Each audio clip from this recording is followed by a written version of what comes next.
Olá, meu nome é Roberta Negrão, eu sou procuradora federal, membro do Programa de Auxílio à Prevenção e de Combate ao Assédio Sexual da Procuradoria-Geral Federal. Eu venho falar nesse módulo sobre meios de identificação, delimitação, formas e modalidades de assédio sexual. O que esperamos é que, após este módulo, você esteja apto a identificar se uma determinada conduta é assédio sexual para fins de aplicação das devidas sanções disciplinares e as modalidades de assédio sexual. Vamos começar?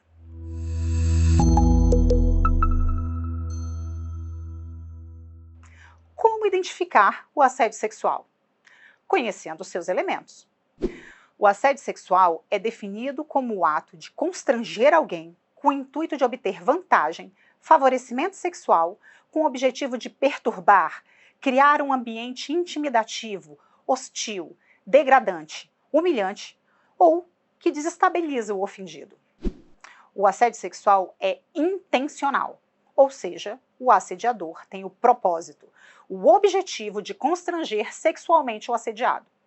Para tanto, pratica uma conduta intencional de natureza ou teor sexual. E caracteriza-se pelo não consentimento da pessoa assediada. É uma conduta indesejada, reprovada, desagradável, ofensiva, impertinente. E além da vítima não aceitar, ela vai além, ela resiste. Ela não aceita as condutas praticadas pelo assediador. E vejam bem, há uma diferença aqui. Se a conduta é aceita, correspondida, podemos estar diante de um ato de paquera, por exemplo. Deu match. Mas, se não é aceita e há resistência da vítima, estamos diante de um ato intimidador de conotação sexual. E atenção, diferente do assédio moral, o assédio sexual consuma-se, mesmo que ocorra uma única vez, e ainda que os favores sexuais não sejam entregues pelo assediado. E, por fim, independe de sexo ou orientação sexual. Tanto o agressor como a vítima podem ser do sexo masculino ou feminino. Podem ser hétero, homo, trans, LGBT, QIAP+. E ao nos depararmos com um ato de assédio sexual, temos sempre que pensar em contexto, conduta e intenção, e analisar esse ato à luz dessa delimitação, sem se esquecer da avaliação quanto ao preenchimento dos requisitos do tipo infracional administrativo, ou seja, o que consta nos artigos da Lei 8.112, de 90, que delimitam as infrações administrativas. Isso porque a prática de assédio sexual para fins de responsabilização disciplinar deve ser compreendida como quaisquer condutas de natureza sexual manifestadas no exercício do cargo, emprego ou função pública ou em razão dele. Assim, devemos analisar e nos perguntar se o comportamento pode ser qualificado como adequado ao padrão esperado abstratamente dos servidores públicos. O objetivo da ação buscou a consecução do interesse público ou do interesse particular do agente. O autor está tomando de empréstimo a veste formal da função pública para satisfazer sua lascívia pessoal? Bem, são essas as perguntas que temos que considerar.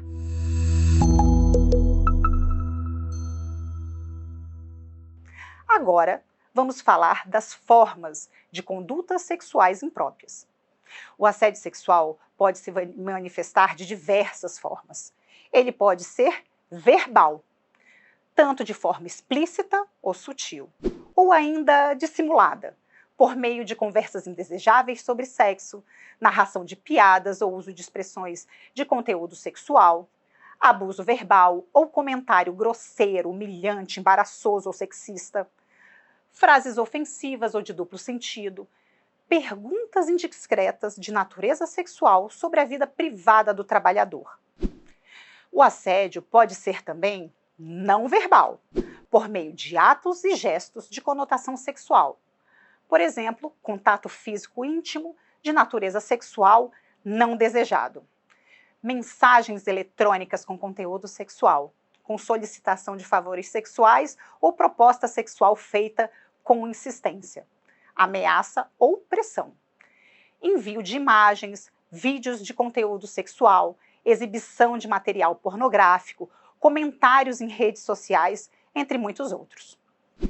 Em todas essas situações, é importante destacar: o contato físico não é requisito para a configuração de assédio sexual. E o silêncio da vítima não pode ser considerado como aceitação da conduta sexual e nem desconfigura o assédio. Nesse ponto, é importante ressaltar que o assédio sexual não decorre da conduta da vítima, mas do comportamento do assediador, que intencionalmente objetiva constranger alguém para obter favorecimento sexual com o objetivo de perturbar, criar um ambiente intimidativo, hostil, degradante, humilhante, que desestabiliza a vítima. Em todos os casos, temos situações com insinuações sexuais inconvenientes e ofensivas, que podem ser explícitas ou veladas, e que violam a liberdade sexual da vítima. E nesse ponto salientamos: qualquer conduta sexual imprópria deve ser repelida do ambiente de trabalho. Agora, vamos tratar das modalidades de assédio?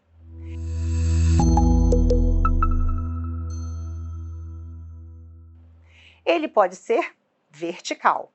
Ocorre quando um homem ou a mulher em posição hierárquica superior se vale da sua posição de chefia para constranger alguém com intimidações, pressões ou outras interferências com o objetivo de obter algum favorecimento sexual. Esse tipo de assédio sexual está diretamente vinculado ao abuso de poder. E aqui também se enquadra na exigência de favores sexuais por professores em relação a alunos, por exemplo.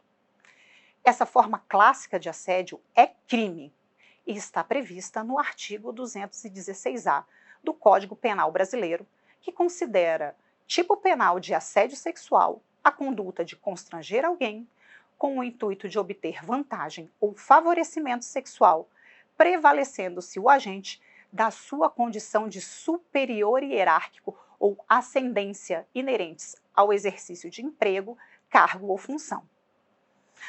Agora, o assédio sexual ele pode ser horizontal e ocorre quando não há distinção hierárquica entre a pessoa que assedia e aquela que é assediada, a exemplo do constrangimento verificado entre colegas de trabalho. Essa forma não é crime de assédio previsto no Código Penal, mas pode ser enquadrada como crime de importunação sexual, previsto no artigo 215-A, que prevê a conduta de praticar contra alguém, e sem a sua anuência, ato libidinoso com o objetivo de satisfazer a própria lascívia ou a de terceiro. Embora para fins penais considere-se crime de assédio sexual somente os casos em que há hierarquia ou ascendência, para fins de responsabilidade disciplinar, nos casos em que a conduta é praticada por um servidor público, as duas modalidades, vertical e horizontal, são consideradas assédio sexual, uma transgressão disciplinar de natureza gravíssima e que são punidas na esfera administrativa. Em ambos os casos, uma vez realizado o enquadramento da conduta como assédio sexual, a pena aplicada deve ser a demissão.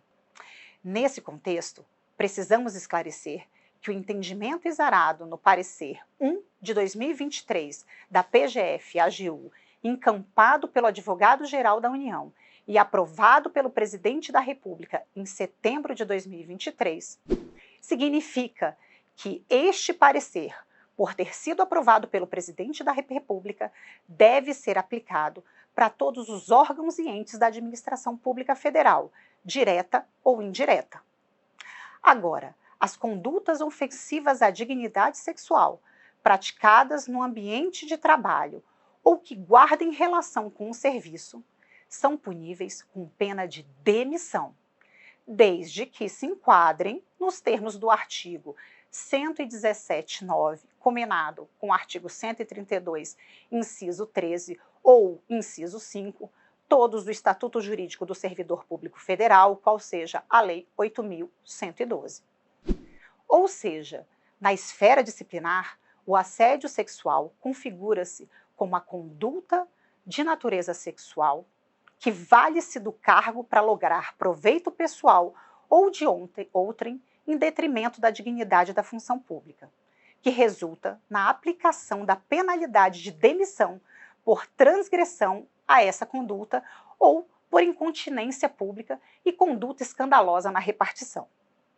Saliento que o assédio sexual é uma transgressão disciplinar de natureza gravíssima, e a comissão processante e a autoridade julgadora devem avaliar se as provas existentes no processo administrativo se enquadram na prática de assédio sexual, repetindo que é uma conduta sexual passível de enquadramento nos tipos previstos no artigo 117, inciso 9, combinado com 132, incisos 13 ou 5, da Lei 8.112 de 90. Mais uma vez, enquadrada a conduta como assédio sexual, não há discricionariedade para aplicação de outra pena menos gravosa. Deverá ser aplicada a penalidade de demissão. Com isso, chegamos ao fim desse módulo e esperamos que você tenha compreendido os elementos do assédio sexual, esteja apto a identificar se uma determinada conduta é assédio sexual e as suas modalidades.